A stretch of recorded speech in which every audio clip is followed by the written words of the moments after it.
right? And then, of course, finally, well,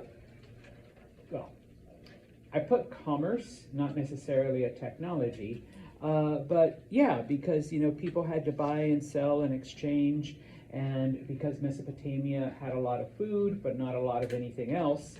Okay, and so that writing, one of the biggest things that they used it for was to keep track of all of their records of trades and sales and exchanges, whatnot. And then, while not in your textbook, remember that it was the Mesopotamians that basically developed our timekeeping system that after tens of thousands of years, we still haven't come up with anything better. All right? And so, let's move on to Egypt. Okay? Egypt develops about, let's say, 3,000 years after the society in Mesopotamia. Around 4000 BCE, we begin to see settlements along the Nile River. Okay? Now,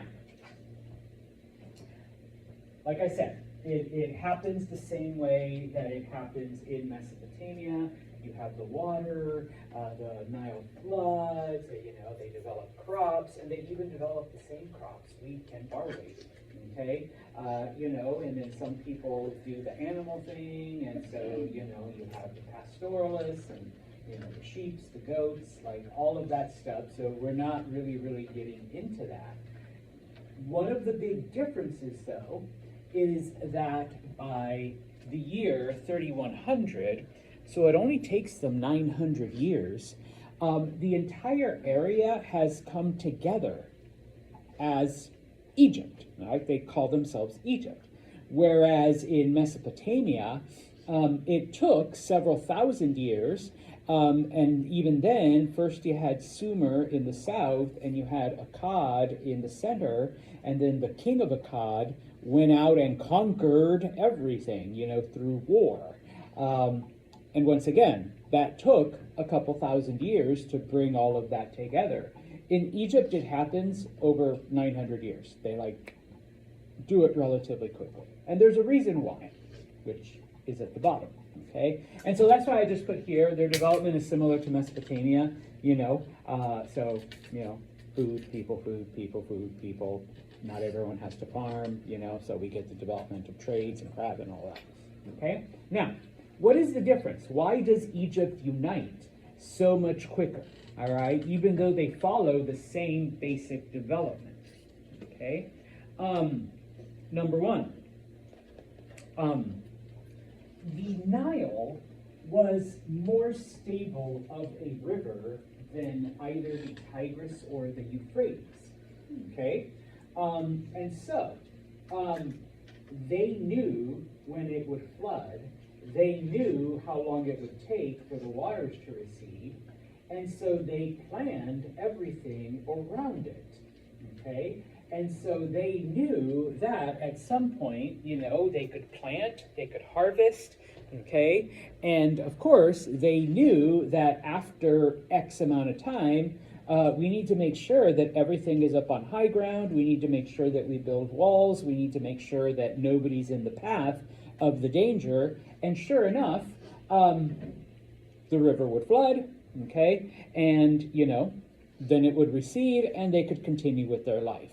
Okay, did it always 100% happen that way? Well, no. Every now and then the Nile would surprise them and flood a little early or not flood at all.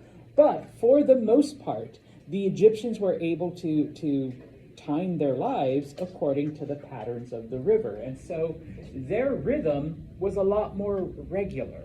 And this allowed them then to focus on, developing their things. They didn't have to worry so much about, everything's going to be destroyed, or we don't know exactly when all of this is going to happen.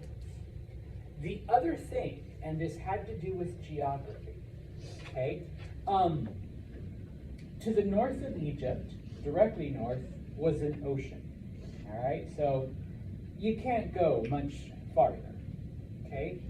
To the west, there was, and to the east, although not so much in the east because, eventually you hit, other societies, but to the west, there was nothing but desert, okay? It was the Sahara Desert, one of the most dangerous and, foreboding deserts on the planet. So you can't go very far that way. And then to the south, if you go down south enough along the Nile River, there's waterfalls, and they make Niagara look like a kiddie pool, basically. Okay, like these are huge, and it wasn't just one; it was a series of 5 waterfalls along the Nile River. So eventually, you get to a point, like people in Mesopotamia. Let's just follow the Tigris and the Euphrates. They end up in modern-day Turkey, and they can start trading and talking and doing things with people.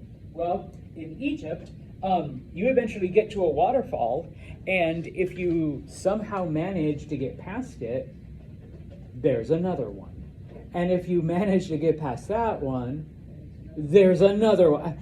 Finally, people are like, fuck this shit, we're going back. All right? So, okay, yes, so, there's really nothing left than to come together. So, whereas in Mesopotamia, it takes, like I said, a couple thousand years, in Egypt, it takes 900. And so now we have the Kingdom of Egypt. It's united as a singular country. Okay? And so, all right, most of the development happens in this purple area, okay, right along the Nile River, okay? And it stops. The word cataract is just a fancy term for waterfall.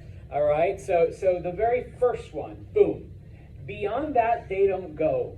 All right, and like I said, the Nile actually goes really, really deep into Africa. But another waterfall, another waterfall, another waterfall, another waterfall. Okay, and so it actually takes like 1,000 years before people begin to explore, even farther south. Okay, you have the desert. All right, you can't go too far that way, or else you die. All right, we really haven't developed, reliable ocean-going ships and whatnot. So you really can't get too far in there. So the only way is really this way. But there's already other societies, and so. This all becomes Egypt, okay? Now, a little bit of geography, just because I love maps, all right, if you haven't noticed it yet, okay? This area is known as Upper Egypt, and this area, you see, is known as Lower Egypt. And so some students may be, wait, Mr. Santos, but that's up here, so shouldn't that be upper, and then shouldn't this be lower? Because you're right, and typically it would be that way, okay, when it comes to maps, when it comes to whatever, but this is actually based on the river flow, on the way the river's flowing, okay? Okay, Mr. Santos, but there's the upper Mississippi, which is Minnesota and Illinois, and then there's the lower Mississippi, which is Arkansas, Louisiana, and then you're right, okay? But what happens here, and here you can win at bar trivia, the Nile, if you look at other rivers on the planet, they all flow either north to south, east to west, west to east, or at some angle. The Nile is the only one that flows from south to north. Okay? Now, the St. Lawrence is kind of sort of in this category because it goes from the Great Lakes into the ocean and it flows like this, but it's not directly like that. So we call this Upper Egypt because this is where the Nile starts, and we call this Lower Egypt because that's where it ends. Okay, so now you're amateur cartographers. Okay, so yeah, all right. So when we talk about Lower Egypt and Upper Egypt, okay, and such. All right, now. Oh, okay. I wrote it up here. I couldn't remember if I had it here.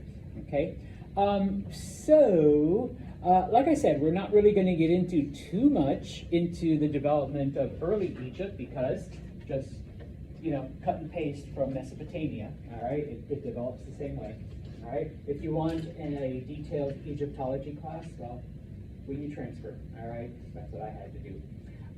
But the Egyptian kings, okay, became known as pharaohs, all right? Egyptians developed a monarchy really, really quickly, all right? Unlike the Mesopotamians, where they actually started as like, okay, who's the strongest, and who's the best hunter, but eventually they do switch to a hereditary monarchy, okay? Now, remember that religion gets its start as a way to explain nature, all right? Nature in Mesopotamia was a little bit crazier, was a little bit more wild, all right? The Tigris and the Euphrates would flood like whenever and destroy all kinds of things, all right? And we'll talk about this in a minute. Because the Nile was a little bit more reliable, and because the Nile, had a predictable pattern, the Egyptians developed a concept known as Ma'at. All right. Now, Ma'at is also the name of one of their gods, but it's also the name of this idea that there's order in the universe. Everything operates, by certain rules. Okay, and that our purpose here on Earth is to help the universe maintain its balance. Okay, so we're not really here to please angry gods. We're here to help the gods maintain harmony and justice and all of that. Okay, so their philosophy was shaped, by a different nature, let's say. Okay, now, Egyptian history, I wrote it because I wasn't sure if I had put it in the slide. Egyptian history is separated, or at least ancient Egyptian history, is separated into 3 time periods: the Old Kingdom, the Middle Kingdom, and the New Kingdom. Okay, the New Kingdom ends with Alexander the Great conquering Egypt. All right, so it goes all the way into like the 300s. All right, Old Kingdom begins, 2,000-3,000 years ago. This is when, a good portion of the pyramids are actually built. All right, people talk about that, like Cleopatra, who was in the New Kingdom, lived closer to us time-wise than she did to the building of the pyramids. It's actually true. Okay, so to Cleopatra, the pyramids were already ancient history. Okay, so yeah, Egypt has been around, has expanded over time. Okay, now, during these times, okay, because once again, Egyptian kings were known as pharaohs, all right, but it wasn't just the pharaoh that was in charge of everything. In this case, they operated on a system, and later when we look at Asia, many of the Asian kingdoms did this too, a system known as dynasties, where it is a family, okay, that rules. Yes, we have a pharaoh, okay, and typically it would be the son of the pharaoh who would become the next pharaoh. All right, but if for whatever reason that wasn't possible, okay, it was someone within this family that would rule next. Okay, now if for whatever reason there was nobody that was good enough to rule, or there was another important family, okay, they would, overthrow that family, and here we go. Okay, now they're the ones that are in charge. Is this where conquering became a thing? Yeah. Okay, and so from the most ancient of times until Alexander conquers them, there's 31 dynasties. There's 31 different families that rule over Egypt throughout their history. Okay, some families obviously were in power longer than others. Okay. And sometimes, through treachery, through alliances, through conquest, through whatever, okay, one family would take power, another one would lose it, and off we go. All right? Now, For this part, we are strictly going to look at the Old Kingdom. Okay? I think in the next chapter, or chapter 4, no, I'm pretty sure it's chapter 4, we will look at the Middle and the New Kingdoms. Okay? But for now, we're looking strictly at the Old Kingdom. The Old Kingdom only lasted about 500 years. I say only, okay, but that's still a pretty long time. All right?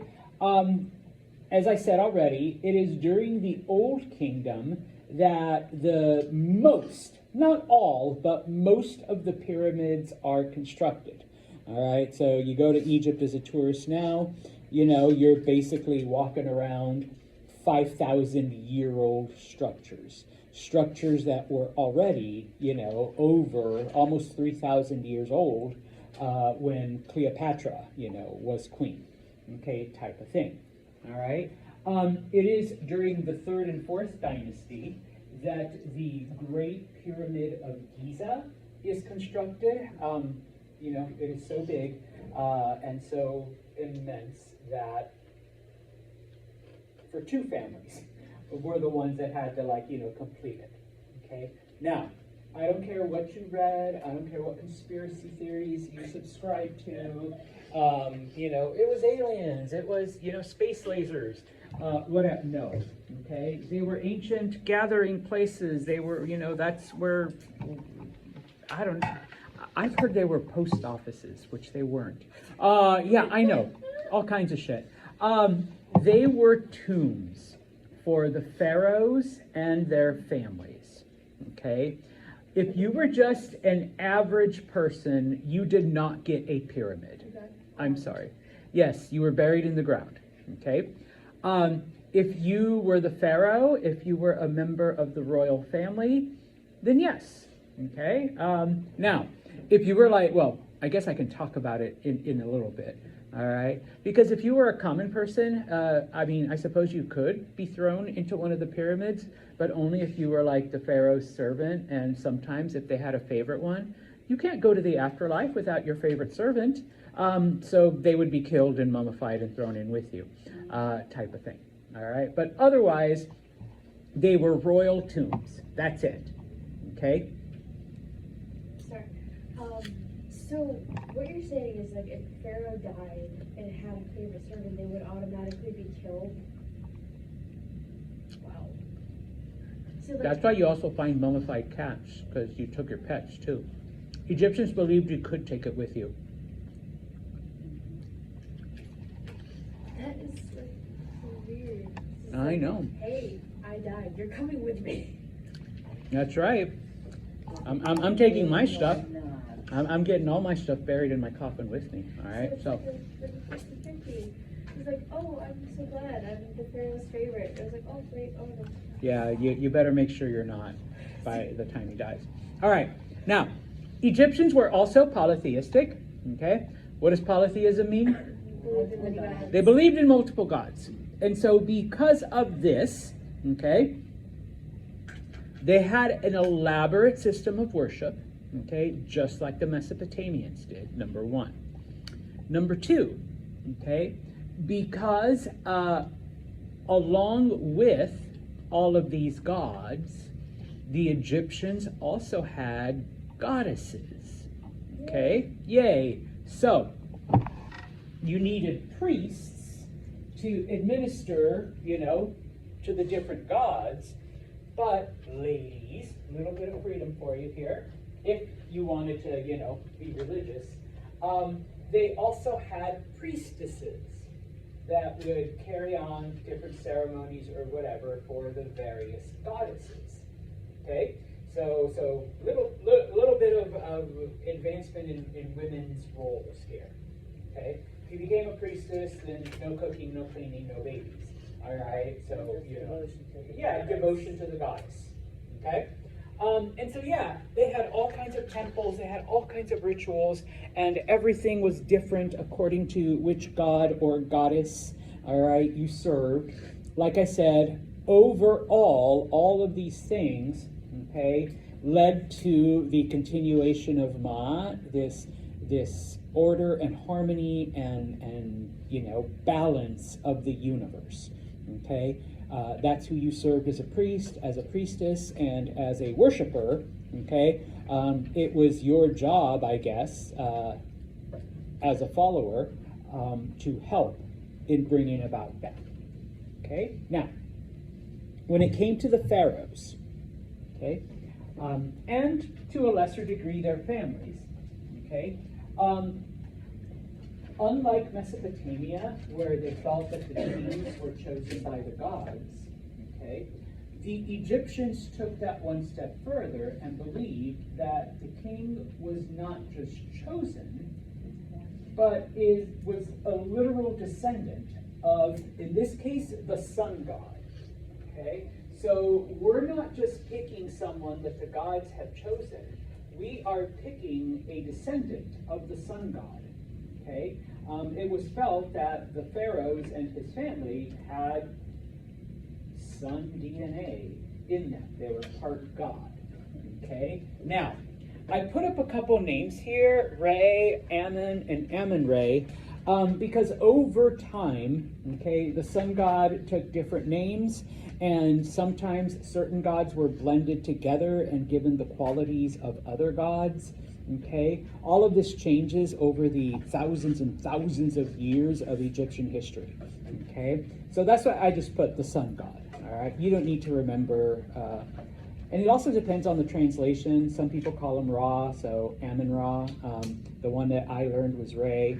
Okay, and of course, once upon a time I had a student that said, "Mr. Santos, I saw this and thought of you." It's my bookmark with the Egyptian sun god. Okay, so yes, I do keep it, and it's, you know, it's pretty. Okay, so yes, and I keep it preserved. All right, so it doesn't get ruined. But they believed that the pharaohs were descended from the gods. Okay, this is a picture of the Great Pyramids. These are located in Giza. Giza today is downtown Cairo. All right, so you want to go see the pyramids, hop a flight to Cairo, and you will find them. Do you have to travel hundreds and hundreds of miles through barren desert on the back of a camel? No. No, because the city of Cairo has grown up around the area. So, okay, now, I want to say it's like 3 miles where there's nothing, so it gives you that feeling, all right? But there's gates, you know, because it's sealed off. Not just anyone can wander in there. And so, yeah, now you can rent camels and, you know, take camel rides, or, you know, someone can take you in a Jeep and you can go to the different places. Is there a reason that one pyramid on the far right is very tiny and the other ones are super huge? Lesser pharaohs, less important. Okay. That's like kids. Yeah, it could be. Now, okay, those of you that are like photographers or whatever, the power of forced perspective. Okay. You have this picture, and then you have this. That first picture was taken looking at this pyramid right here. So you see all of these other ones behind it, and it looks like this. What the crap? But that's what you're actually looking at. Okay. Now, there's a couple travel bloggers I follow. I haven't been to Egypt yet. All right, it's on the bucket list. And someone, you know, they did a TikTok and they posted it, and they're like, apparently there's a Kentucky Fried Chicken along one of these walls over here, and they were like, they have this patio up on the roof where you can buy your meal, and then you can eat it like on the patio, and you can watch the sunset over the pyramids while you're eating your, you know, 2-piece KFC chicken dinner. Type of thing, and it's like, it's actually kind of cool watching the sunset over the pyramids type of thing. So there you go. Okay, they are almost 5,000 years old. Okay, I'm not going to get into all of the religious beliefs, obviously. Okay, but 2 of the important gods. Okay, besides the sun god, besides Ra. Okay, Osiris. Who is the god of vegetation. Okay, this is who you prayed to and did worship to and all of the stuff if you wanted your crops to grow big and strong and plentiful. Okay, and Isis was Mother Earth. All right, no matter which culture you look at, it seems most of them have some kind of Mother Earth or Mother Nature or a mother type goddess type of thing. Okay? Now, a difference between the Mesopotamians and the Egyptians. Okay? The Egyptians saw existence as a cycle. All right? Remember, these religions all started because they would observe nature and they were trying to explain all of these phenomena. Okay? And so, the Egyptians would see that the Nile would flood, the Nile would recede, life would continue as normal. 6 months later, the Nile would flood again, the Nile would recede, and then life continues as normal. And then 6 months after that, the Nile floods, it recedes, and so, because of that, they're like, yeah, everything just happens in a circle. Everything's a cycle, all right? Once we pass this point in the circle, this is going to happen, and then this will happen, and then once we get past that, then, like, everything starts over again, okay? And so, obviously, in order to explain it, okay, they come to the realization that that applies to everything in the universe, okay? And so, what does that mean? Well, number one, death is not the end of existence, okay? Everything gets renewed because everything's in a circle, okay? Mesopotamians did not believe in an afterlife. When you died, you died. Okay? And that is why a lot of ancient cultures just burned bodies. Okay? Because, what else are you going to do with a dead body? Just burn it. Get rid of it. Okay? The Egyptians developed the system of mummification because if you're going to go into the afterlife, if there is an existence after you die, you're going to need your body. So, we need to have it ready, okay? And of course, all of the pharaohs and the royal families, you're going to need your chairs, and you're going to need your water bottle, and you're going to need your table, and Chris is going to need her phone. So we're going to bury all of your things with you. And yeah, I'm sorry, you're going to need your servants. You're going to need your chef, your cook. You're going to need food, so they're going to put food in the pyramid. You are going to need your cat, so there are mummified cats. You're going to need your pets. And so, yeah, all of that went with you, okay? Because they believed that there was a next life after you died. The Mesopotamians didn't, okay? So this is one of the first instances of belief in an afterlife, okay? Something that comes next, all right? Okay, but Mr. Santos, once again, like, if the pyramids were just for normal people, for royalty, what happened to normal people? They just threw you in a hole, like in a pit. That's what happens to us, right? They just put us in a 6-foot hole, and there you go, okay? Now, because obviously they take a lot of care and effort to preserve the pharaoh's bodies, all right? We don't have a lot of samples of your average people until around 2018, I want to say, or 2019. It was right before COVID. They were trying to dig a subway extension in Cairo, like take one of the subways and, make it so that it went to a different part of the city. And as they were doing it, they find like literally 300 mummies in the area that they're digging. And they were like, what the hell? So they start taking them out. Turns out that they were just the normal people, all right? Just your average, everyday Egyptian, not royalty, okay? And this was like one of the largest finds of mummified bodies, and it's like, okay, now we're certain. Average person also got mummified, but, we just threw you in a communal, like, hole. So that, you know, when you came into the afterlife, you were with hey, my neighbors, yeah, we all got thrown in the same pit. All right, let's go and live our afterlife. Yeah, block party in the afterlife, because, you know, we're all in the same place. Okay, type of thing. All right. So if I do ask you, because I will, you know, why did the Egyptians mummify their dead? They believed in an afterlife. Okay, whereas other groups did not.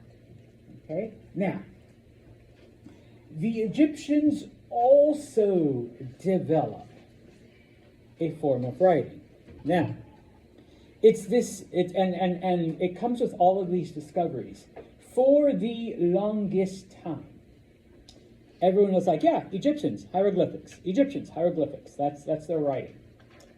Well, it turns out that yes, hieroglyphics, though, was only one of the types of Egyptian writing.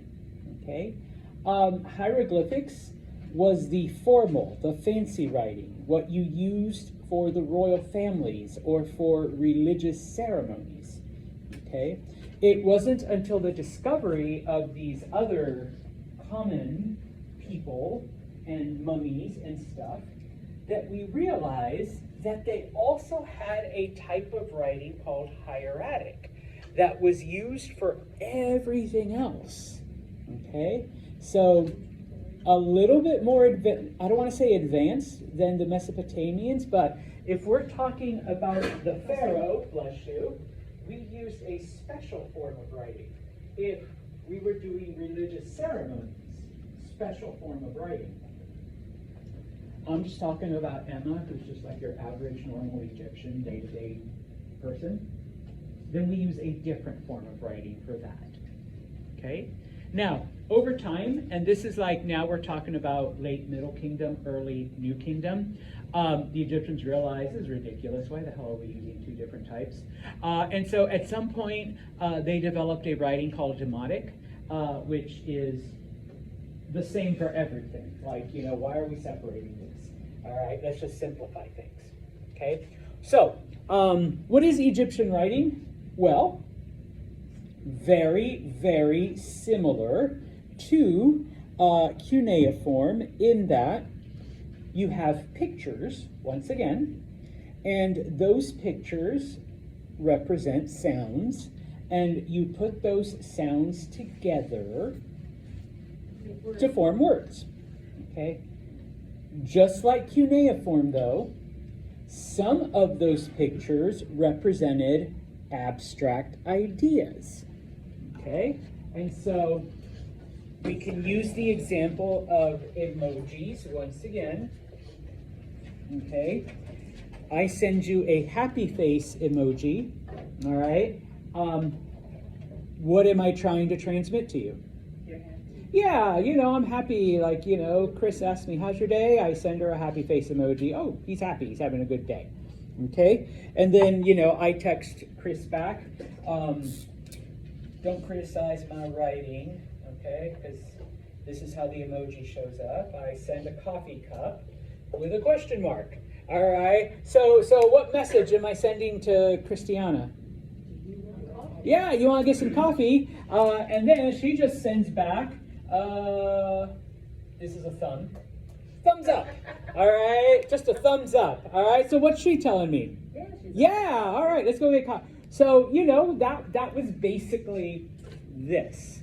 Okay, now, like I said, sometimes the symbols represented sounds, and you put the sounds together, and you have a word. Sometimes the symbols represented, you know, a thought. Okay, so want to get coffee? Bed. Is that what your kids say? Bed. No?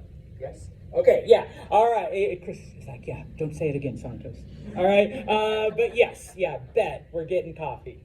Okay? Oh, bat. I thought you said bad. I was like, yeah. What? No, bed. Okay? Yeah, now, other differences.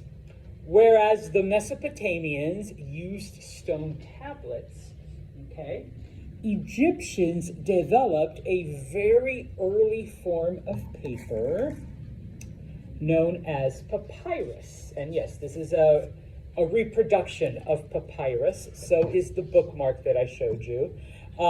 This I found at a museum in Albany, and it has the Egyptian alphabet, the hieroglyphics, on papyrus, okay? And yes, they used a early type of ink, all right? So now we're advancing. We're not like chiseling in little stone tablets. Now we're using a very primitive this, all right, on paper, and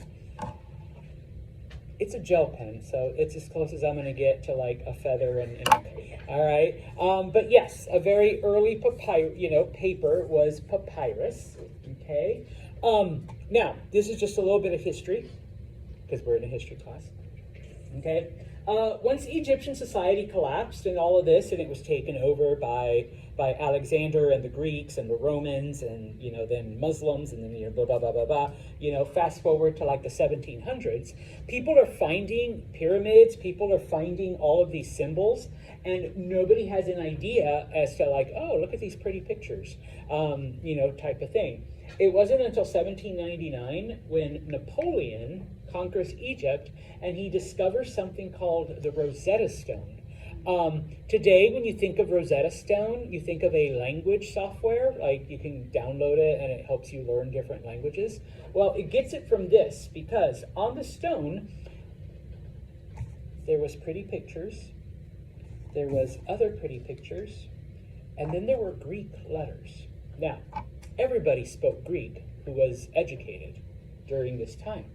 And after examining, they realized the Greek corresponds to the pretty pictures.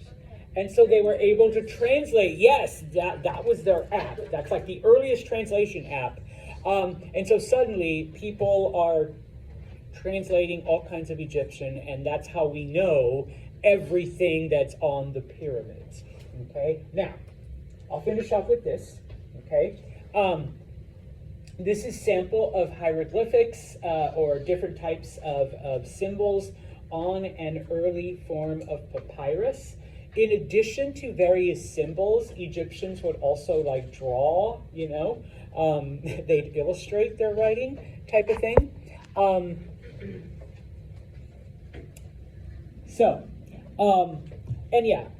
This I found in a museum. This is also a bookmark, supposed to be papyrus. This was given to me by a student, another student that was like, Mr. Cantos, I saw this and I thought of you. I'm like, thank you. All right, so I also keep it. So if you drew a little bird, that was, and this is the closest, I want to say, the closest English equivalent. All right, so the little bird sounded, was that sound, okay? I want to say that's a slug. I don't know what. But the closest English sound is a okay? Ironically, the lion is a sound, okay? The little wavy thing up there in the right corner that looks like waterish. Okay? The hands, I never know if this is thank you or praying or whatever when I send the emoji, but if you flip it over, it's the closest English sound to ancient Egyptian, that sound, okay? And don't be like, oh, so like my name would be the little tent plus the J plus the owl plus, no, because you can't do it that way, all right? You actually have to know ancient Egyptian. And then, of course, every now and then you throw in, although I think there's like a cup one too. I thought I saw. K. Yeah, K for, but this one's different because the handle's on the other side. All right, I don't know. But then, of course, you had the symbols that represented thoughts, not just sounds. So, you would blend all of that together. I'm not an Egyptologist, so I can't read it, but I'm sure, there's people who can. All right, type of thing. Okay, now, all right, before we finish, I have not been to Egypt, but, wrong one, but I have been to England, and in England there is a museum called the British Museum, because the British were nice enough to go to Egypt and take as much as they could carry and bring it back to London and keep it there. All right. So, number one, when I went, this is the first thing I went to, and I ditched my kids because they were like, "Dad, it's a rock." That is the Rosetta Stone. Okay. It is behind 8 inches of bulletproof glass. Okay. You have Greek, hieratic, hieroglyphic. Okay. You have the 3 different forms of writing, and so yes, if you know ancient Greek, then you can translate everything. You can figure out what it is. And so then you can use that to translate the hieroglyphics on the pyramids. Okay? So yeah, I think this is my head. So yeah. All right. Oh my God, they have literally thousands of mummies in the British Museum. And if you think it was anything like, Scooby-Doo or cartoons or like the old movies where he's wrapped in toilet paper and walks around, no. Okay, these are the outer wrappings. This is like the outer, like everything. Okay, and of course, there's different pictures that are supposed to represent the actual person, different events of their life. Okay, as you go through the wrappings, ignore my son. Okay, these are the sarcophagi. All right, because you can put all of the wrapped thing into that, cover it. Okay, type of thing. In some cases, all we have left are skulls, but in this case, this was meant to show that the ancient Egyptians tried to develop a certain level of dentistry, okay, surgery for different ailments, okay. They tried brain surgery. I can't tell you if that poor guy survived, okay. But someone sent me a thing. And if you wanted to read that, it talks about the primitive dentistry they tried to do on some of these people. Someone sent me a quote from Margaret Mead, who's like an anthropologist, that basically the first sign of civilization is when you find skeletons, you find remains, and they have healed bones, because it means that someone took the time to care for them and actually, do something about the, because in nature, you break your bone, guess what?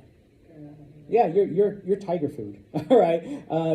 Good luck with that, Adna. Like the rest of us are running away. But the fact, or Santos. But the fact that someone tried to take care of them, tried to fix their teeth or fix their jaw. Oh, that means that, they're developing and we can't leave Adna behind. So let's try to fix her leg and, so that they can move along with us. Okay, type of thing. Once again, ignore my daughter. She's 24 now, so she doesn't look like that anymore. But these are etchings on papyrus. My point was in trying to get. And so, yes, there's the owl, there's the eyeball, here's that weird snake. I thought there was a lion. Maybe he's up there somewhere. So, all of the different writing, and it was red top to bottom. Okay, FYI, not like what we do. Okay, that's what an actual mummy looks like once you get rid of all of the bandages and the wrappings. Yeah. This looks like freaking wood. Yeah, my son said it looks like beef jerky. It kind of does. It kind of does, yeah, pretty close. That's basically what they did to the meat, your flesh. They dried it out. All right. Now, this only happens when you undo the wrappings and it's exposed to air, and then it dries up. But the mummification process was actually pretty advanced. They did remove all the internal organs first. Okay. Yeah. They'd suck them out. And then, they preserve the rest of the body. Okay. Okay. Yeah. All right. So, bless you. Now, honestly, go to the Natural History Museum in New York